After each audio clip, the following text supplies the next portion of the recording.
Hey, I'm Neil, welcome back to Neil Invest. Today we're going to have a look over a video that I did nearly 6 months ago now, which was the top 5 UK dividend stocks. We're going to revisit those stocks, see if I still think that they are buys today and how they might have performed over the last 6 months and what the future might hold for these businesses. And if you're wondering why I'm holding a chicken, all will become clear at the end. So this is my Hargreaves Lansdowne portfolio. This is one of 2 main portfolios I have in order to try and reach financial independence. So my goal is to reach financial independence in the next 12 years. And for me, financial independence basically means that I have enough money invested in stocks, in ETFs and funds that cover my lifestyle. And one of the ways I'm looking to do that is by investing into dividend businesses. And a relatively sizable proportion of those dividend businesses I want to be UK businesses. The main reason why for that is because you get around a couple of tax implications basically, and it means that potentially your gains and your returns are going to be bigger in the long run. Also, it's good to invest in the market that you live in, that you know, that you have a feeling about, that you know one or two things about. So in this video I've got 5 UK dividend stocks I want us to have a look at, that I did look at 6 months ago, and I want to re-look at them just to make sure that they are still good investments for UK dividend holding. Now I've also got one bonus business that I want us to look at that has since returned 30% since I brought it to our attention back in February. So let's have a look at that and see if that's going to be a decent investment as well. So there's no question that the UK has had a bit of a tough time over the last few years, and the returns haven't been as strong as they might have been. So that gives me a feeling then that potentially there's some gains to be had in the longer term. So depending upon your investment timeline, mine being 12 years, I think potentially that there could be some good opportunities to be had. So in at number 5 then we have got Reckitt Benckiser. So that's his business. You're going to know them because they do a lot of products that you're going to find in your cleaning cupboards at home. So they're doing cleaning products, and they're also doing a number of different pharma based products as well. So you can see here Airwick, Calgon, what else have we got, Gaviscon, Harpic, a load of brands that we know. So this is the sort of businesses that picks up other businesses that are doing well in the sector. What they do is they spot them, they identify them, and they buy them basically, and they incorporate them into their portfolio. There's a few companies we're going to look at as part of this video that also do the same thing. They basically go out there, they see stuff that's working, and they just buy it. If we have a look at the numbers for Reckitt then, so it is currently trading at around £5.5 a share. The market cap is just short of 40 billion, and the PE ratio slightly overvalued, I would say, versus some of the other businesses that we're looking at today. So PE ratio just short of 35, as we could see here. So the dividend for this business is around 3.18%. So it's not a massive amount, but it's within the parameters of where I'd be looking for a dividend to be. When you look at the 1 year chart, it doesn't make for too good looking in terms of it is down, down, down, down, down. So we'll look at the financials in a minute and see if there is a reason behind that, or if potentially it just represents an opportunity. So looking at the performance again over the last 5 years, 23% down over the last 5 years. However, this is a dividend business, so we're looking in terms of the dividend, we're looking in terms of the compounding that we're after, and it isn't necessarily about gains. And also the fact that it's down, if the numbers are looking good, which we'll look at in a second, that just represents a buying opportunity for me. So just a quick look at the income statement. We can see that versus 5 years ago we were at 9.5 billion in terms of revenue. We're at just short of 14 billion now. So it is ticking up year on year. Pretty much every year it is growing. Revenue is up every year over the last 5 years. Profit, bit of a different story. It is increasing, but we did have that anomaly in over the course of the last 12 months in terms of the impact of the old pandemic strikes again. So it is back into profit again this year. So it's not necessarily, you can identify the reason behind it, and if you can identify the reason behind why there was a loss, sometimes that represents an opportunity. The share price drops and you know why, so maybe that represents an opportunity. Now what I do like about this business is the dividend has been growing year on year for the last 10 years. So within Hargreaves Lansdowne it only goes back 5 years, as you can see here, and you can see the growth there. Stagnant here obviously, but it has been growing over the last 10 years. So your yield on cost is going to be significantly improving every time you buy into this. So with dividend businesses, what we don't do is you don't buy them to sell them inside 12 months. You buy them to hold them for a long time, for 20 years, 15 years, whatever your time horizon is. That's how you get the benefits out of dividend businesses, because basically your yield on cost drops and all of a sudden your dividend is growing and growing and growing and snowballing and compounding, and this represents pretty good growth for a dividend. 10-year growth growth is pretty good. When we did look at this back in February, share price was at 62 quid. We are down now at just 55 quid. So it has dropped. You can see that in the chart. But all the other numbers are looking relatively okay. So perhaps this is a good opportunity to buy this business. In at number 4, we have got GSK, GlaxoSmithKline. So this is a multinational pharmaceutical company. And I pretty much guarantee that you are going to have some of the products that this business makes in your house. It makes everything from vaccines to over-the-counter medicines to prescribed medicines, and it is in pretty much every house, probably across the world actually. So let's look at the numbers then. We've got a market cap of 70 billion. This is up from where it was when I last looked at it 6 months ago. It was at 63 billion, so there's an increase there. PE ratio is just short of 12 in a market where PE ratios are through the roof. That potentially could represent a good value. It's relatively low. The dividend yield on this is what's really exciting. So at 5.83%. So we'll have a look and see if it's been growing over the years in a second, but that represents a really strong dividend in terms of returns. 5-year view on this business, it is down just short of 18%. If you'd have put £1,000 in this business 5 years ago, you will be down by 18%.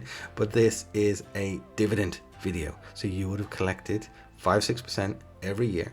Those dividends would have collected dividends on top of themselves, and potentially you could have written off any potential losses that you've had there and some. But this video is about future potential, so we need to have a look at the numbers and see if this represents good value at the moment. So you look at the revenue, up, up, up, up, up, even through the pandemic. So this is pandemic proof. This is recession proof in terms of revenue growth, certainly, and it is pandemic proof in terms of profit. So profit is up, up, up, up, up. Every year it goes up. Every year the profit's gone up for the last 5 years. Every year the revenue's gone up for the last 5 years. But the stock price is down.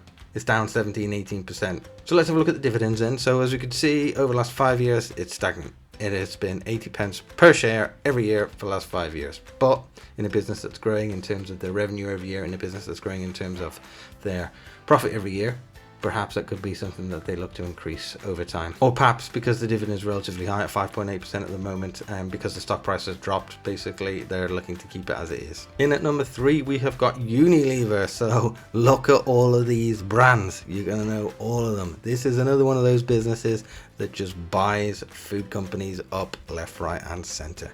Food companies, healthcare companies, all sorts. They diversify into all sorts. They're also very heavily globally diversified. Whilst they're a UK business, UK dividend business, they supply to pretty much every country across the world. So a business that supplies to every country across the world is going to give you real good exposure to different markets, to diversification. And a business that holds brands across different sectors, it holds brands in consumer goods, it holds brands in pharma, it holds brands in healthcare. That just gives you great diversification and makes it for potentially pretty safe bet. Not a financial advice. Let's look at the numbers then. Market cap 100 billion. This makes it one of the UK's biggest businesses. PE ratio just short of 19. So a bit more than the one before, but still, could that be good value? And a dividend yield at the moment of 3.85%, right in the middle of the sort of area that you want a dividend to be paying. Now the charts, again, don't look too good for this. They don't for any of these UK dividend businesses, to be honest with you. With one exception, we'll come on to that in a second.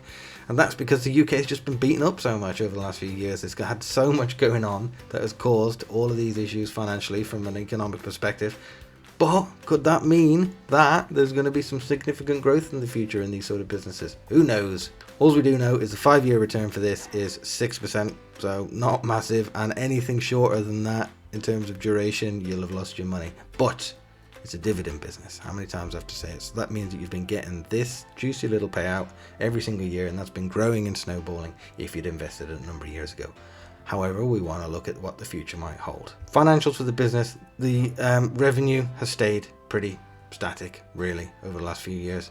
52 billion in 2016, 50 billion in 2020, and it's fluctuated up and down over there in the interim. Profit in a similar position, to be honest with you, not massive fluctuations up or down. It is continuing to generate profit, which is what you want. So if you've done your research into this business, do you think it has the potential to generate even more profit in the future, grow its dividend, potentially become one of your real winners in the portfolio? Maybe. And when we do look at the dividend, then it's grown. It's growing every year. Well, we're 128, 148, 159, 168, 174 every year over the last 5 years. This is another one that has 10-year track record, actually. So every year over the last 10 years, it has been growing its dividend. So your yield on cost is going to be going down. You're going to be getting more every year for the money that you'd invested before. So potentially that could have represented a pretty good investment. Does it represent a good investment in the future? That's for you to decide. In at number 2 then, we have got Diageo, which is predominantly an alcohol business. So they're going to be most famous for Guinness. You'll probably know them most for Guinness, but they own a whole load of spirit brands as well. Now, incidentally, I'm going to have a photo. I'm going to pull this up. I went to a trade fair a couple of weeks ago and I saw this new micro draft piece of kit, this one here. So I'll put a photo which you'll see now, and that is it's a really cool piece of tech. So I did used to work for a brewery for a number of years, R&D for a brewery for 10 years actually, and this is really exciting in terms of what they're doing in terms of their innovation and tech. So Guinness is obviously the champion brand that they have within this business, and it is one hell of a brand. It is so strong. It's probably one of the most recognizable brands in the world. But like I said, they own a number of different spirits as well. They've also got the David Beckham spirit that he launched as well. So they've got loads of different products, loads of different brands. Numbers for Diageo then, ticker symbol DGE, market cap of 81 billion. So it's another one of the big boys. It's a big business, there's no question about that. And it has a PE ratio that is slightly higher than the others, like I've said. So it's coming in at 30.11. However, when you look at the growth, this is the one I was talking about, over the last 5 years, it is 60% up over the last 5 years. Over the last 1 year, 31% return. And that is because, unfortunately, alcohol businesses are recession proof. Doesn't matter what's going on in the economy, there's a few people out there that turn to the old booze when things aren't going so well. Does that then represent some opportunity for you guys to invest? So dividend yield is at 2.08. which is it's on the lower side, and that is as a result of the growth of the stock, to be honest with you.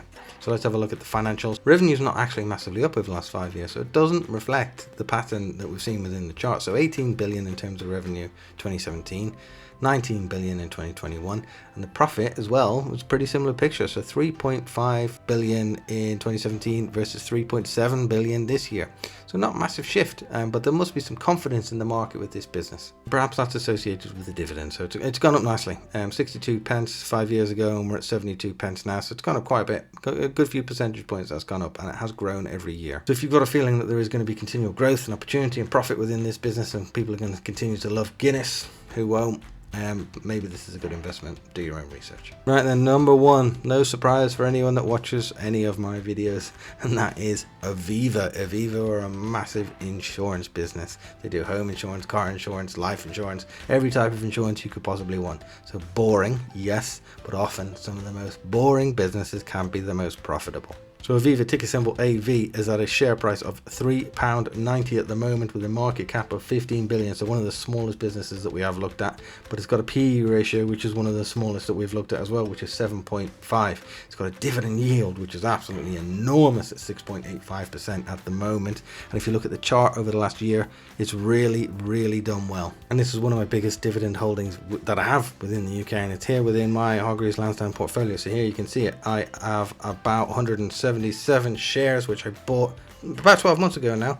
It cost me 524 quid, and I've had a £180 gain. So that's a 35% gain nearly inside 12 months now. For UK dividend businesses, we've seen the charts for some of the other businesses that represent some pretty good returns. On top of that, I've had a couple of lovely little dividends paid in January and May, and again, they've been the biggest dividends that I've had of any business that I hold. So with those returns and those dividends that I've had, it stands to reason I'm going to like this business. You might not. Please do your own research. So let's have a look at the financials. Picture still looks good for me. So 25 billion. Now, for a market cap business of, what was it, 15 billion? You know, that's some pretty good returns. 25 billion 5 years ago versus 30 billion this year. That's massive. Operating profit is 2 billion, 2.2 billion, and we're at 3.1 billion now. So it's growing well. Profit's growing well. Revenue's growing well. Let's have a look at the dividend, see what that's doing. Dividend got dropped last year, so that's why the stock price crashed. So that's when I bought in. It represented an opportunity for me. There was no doubt in my mind that the dividend was going to get reinstated.